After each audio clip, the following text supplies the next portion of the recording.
بسم اللہ الرحمن الرحیم۔ میں ہوں ریاض عارف اور آپ دیکھ رہے ہیں پروگرام آپ کے مطابق۔ آج سردی ہے اور بارش ہے تو میرے دونوں ساتھی نہیں آئے، تو لہٰذا آج میں اکیلے ہی کافی ہوں۔ نیا سال چینج ہو چکا ہے اور 2022 کا آغاز ہے۔ پچھلا سال ہمیں بہت ساری جدائیاں دے گیا اور بہت ساری خوشیاں بھی دیں، بہت سارے اپنے آ کے ملے اور بہت سارے اپنے بچھڑ گئے، اور اللہ پاک سے یہ امید ہے کہ اس سال وہ کرم کرے گا۔ پچھلے سال کی نسبت ہمارے جتنے بھی نقصانات ہوئے ہیں اللہ پاک ان کا ازالہ کرے گا۔ کرونا وبا اور دیگر معاملات کی وجہ سے میرے جتنے بھی پاکستانی بہن بھائی نقصان اٹھایا ہے، اللہ پاک اس سال ان کو پچھلی تمام جو ان کے نقصانات ہوئے ہیں ان کا ازالہ کرے گا، اور نئے سال کے ساتھ اس امید کے ساتھ ہیں کہ اللہ پاک ہمارے اس سال تمام جو 2 سال پیچھے جو کرونا کی وجہ سے برباد ہوئے ہیں پوری دنیا کے لوگوں کے اور پوری دنیا کے، اس سال انشاءاللہ وہ کمیاں دور ہو جائیں گی اور جتنے نقصانات ہوئے ہیں اللہ پاک اس کا ازالہ کرے گا۔ اس کے ساتھ آگے بڑھتے ہیں۔ 5 جنوری کو جناب ذوالفقار علی بھٹو صاحب کی برسی تھی، اور ذوالفقار علی بھٹو صاحب 1928 کو پیدا ہوئے۔ آپ نے سیاست کا آغاز کیا اور وزیر خارجہ رہے، وزیر اعظم پاکستان بنے، اور پھر ان کے پائے کا سیاستدان آج تک نہ پیدا ہوا ہے نہ ہوگا۔ ان کی کمی محترمہ بے نظیر بھٹو نے پوری کی، کوشش کی۔ ان کے سیاسی جو خیالات تھے یا ان کی جو سیاسی جدوجہد تھی اس کو آگے بڑھانے کی کوشش کی۔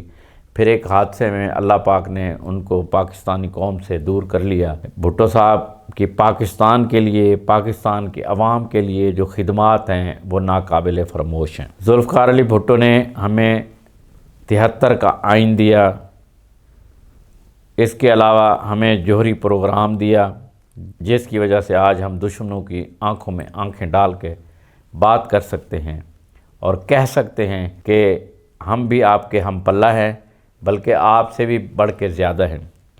ذوالفقار علی بھٹو نے جب پاکستان اور انڈیا کی جنگ ہوئی اس میں ہمارے 1000 فوجی قیدی ہو گئے تھے، جس کو ذوالفقار علی بھٹو نے باہمی مذاکرات کے تھرو، سیاست کے تھرو آزاد کرایا۔ کوئی پاکستان کا سیاستدان ایسا نہیں جو ان کے کردار سے اور ان کی سیاست سے اور ان کی صلاحیتوں سے اتفاق نہ کرتا ہو۔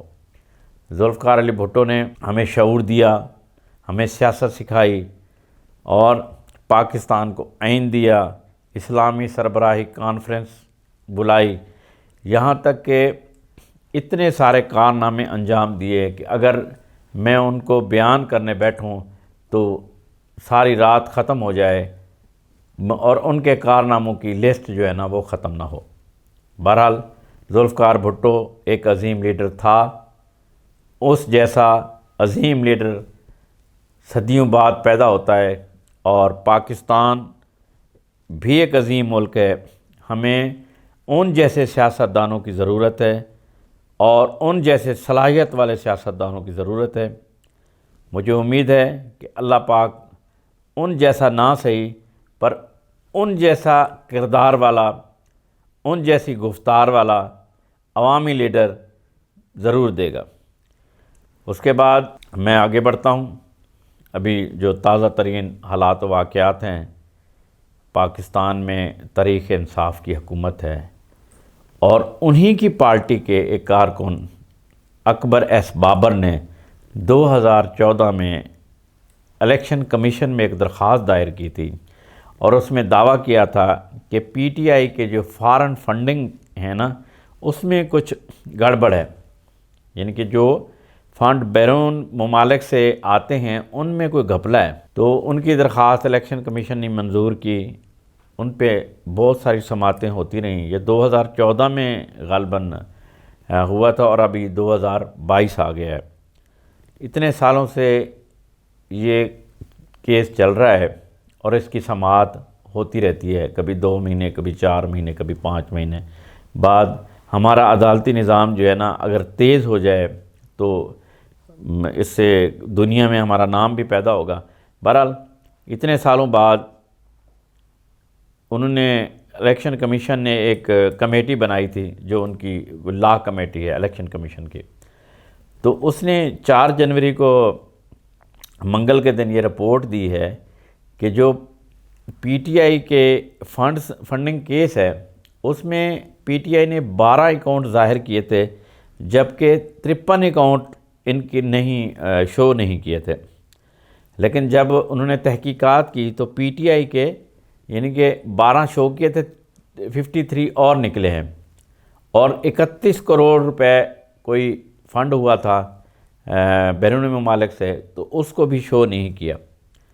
اس کی ابھی سماعت ہوئی تھی اور پی ٹی آئی کے جو وکلاء تھے انہوں نے کہا کہ اس سماعت کو خفیہ رکھا جائے اور اس کو بند کمرے میں کیا جائے، لیکن چیف الیکشن کمشنر نے ان کی یہ استدعا مسترد کر دی اور یہ جو رپورٹ تھی وہ بتا دی عدالت میں۔ اس سے تمام میڈیا میں سب میں یہ چرچا ہونے لگ پڑا۔ ابھی جو آئندہ سماعت ہے وہ اس کی 18 جنوری ہے۔ بہرحال ان کی جو دوسری پی ٹی آئی کے وکلاء ہیں اب وہ کہہ رہے ہیں کہ پاکستان پیپلز پارٹی اور نون لیگ کے جو فارن فنڈنگ اکاؤنٹس ہیں ان کی بھی جو جانچ پڑتال ہو رہی ہے اس کی بھی جو سیکورٹی ہے اس کی رپورٹ بھی شائع کی جائے۔ تو ابھی جو نیکسٹ ڈیٹ آئے گی اس میں ان سے پوچھا جائے گا کہ ایسا بتا رہے ہیں وہ ان کی کیا رپورٹ ہے یا کیا رپورٹس نہیں ہیں۔ بہرحال ابھی سیاست میں ابھی میڈیا میں یہ بات چھائی ہوئی ہے کہ پی ٹی آئی نے کافی ساری باتیں جو الیکشن کمیشن کے آگے چھپائی ہوئی تھی، جو فنڈنگ کروڑوں میں تھی وہ ظاہر نہیں کی تھی، جس میں باقاعدہ وزیر اعظم پاکستان عمران خان کے بھی دستخط موجود ہیں۔ تو ان کی جو فیصلہ ہے وہ اگر اسی چیف الیکشن کمشنر کے دوران مدت ہو جائے تو ہو سکتا ہے اس میں ان کے لیے کوئی بہت بڑا سرپرائز ہو سکتا ہے، اور پی ٹی آئی کے لیے یہ بڑا مطلب دھماکہ خیز خبر ہو سکتی ہے، اور پاکستان کی سیاست میں بھی یہ بہت بڑا بھوچال آ سکتا ہے۔ لیکن دیکھیں 18 آنے والی جو ڈیٹ ہے اس میں کیا ہوتا ہے۔ باقی جتنے بھی پیپلز پارٹی کے سیاستدان ہیں یا پی ٹی آئی کے ہیں یا نون لیگ کے ہیں، آج کل موضوع گفتگو یہی ہے۔ ہم اس کو تھوڑا سا آگے بڑھاتے ہیں اور مریم نواز شریف کی اور پرویز رشید کی جو گفتگو تھی وہ لیک ہوئی ہے آڈیو کے ذریعے۔ اب یہ کیسے لیک ہوئی ہے، کس نے کی ہے، یہ تو اب وہی بتا سکتے ہیں، لیکن جس میں انہوں نے جیو اور جنگ کے سینئر صحافی حسن نثار اور ارشاد بھٹی کے بارے میں جو الزامات لگائے گئے ہیں یہ اچھے نہیں ہیں۔ دیکھیں میڈیا کے جو بھی صحافی ہیں یا جو بھی لوگ ہیں وہ کوئی بات کرتے ہیں تو وہ حالات و واقعات کو دیکھ کر یا اپنے تجزیے سے کرتے ہیں، ان پہ الزامات نہیں لگانے چاہیے، ان کے خلاف نازیبا الفاظ نہیں بیان کرنے چاہیے۔ لیکن محترمہ مریم نواز صاحبہ نے آج دعویٰ کیا ہے کہ یہ ہماری نجی گفتگو کی تھی، تو یہ کسی نے ٹیپ کی ہے۔ اب یہ ٹیپ کون کر سکتا ہے؟ یا تو پرویز رشید صاحب اس کو لیک کر سکتے ہیں، یا محترمہ کے موبائل میں کوئی ایسی آڈیو ہوگی ریکارڈنگ جس سے یہ بات پھیل گئی۔ بہرحال یہ ابھی موضوع گفتگو ہے۔ اس کے ساتھ ساتھ ہم نے کرونا کو بھگتا ہے 2 سال۔ کرونا نے بہت سارے ہمارے دنیا کو پریشان کیا، اتنی ساری اموات ہوئیں، اتنے سارے نقصان ہوئے۔